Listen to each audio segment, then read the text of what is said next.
Honours second year থাকতেই তখন থেকে আমি দেশের বিভিন্ন দেশ বিদেশ অনেক দেশ ভ্রমণ করি আলহামদুলিল্লাহ।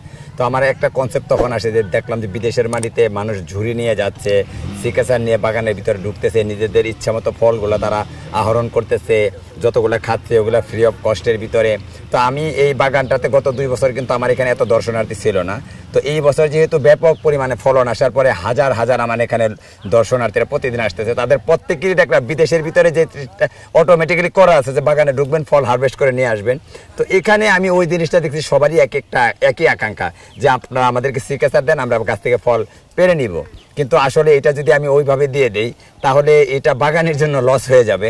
তো ওই চিন্তাধারার থেকে আমি চিন্তা করলাম যেহেতু আমাদের এত নিজস্ব জমি আছে, আমার 6.5 একর যে মিশ্র ফলের বাগান আছে, এটাকে যদি আমি আপনার এগ্রো ট্যুরিজম সেক্টর হিসাবে আমি এটাকে এইভাবে যদি ধাবিত করি তাহলে তো এখান থেকে আমিও যেরকম লাভবান হব, মানুষও তারা এখানে আসতে পারলো, তারাও এখান থেকে ধারণা নিতে পারলো যে আমাদের দেশের ভিতরে এই সমস্ত ফলগুলো হচ্ছে, তারাও এখান থেকে ভালো একটা এন্টারটেনমেন্ট নিতে পারবে।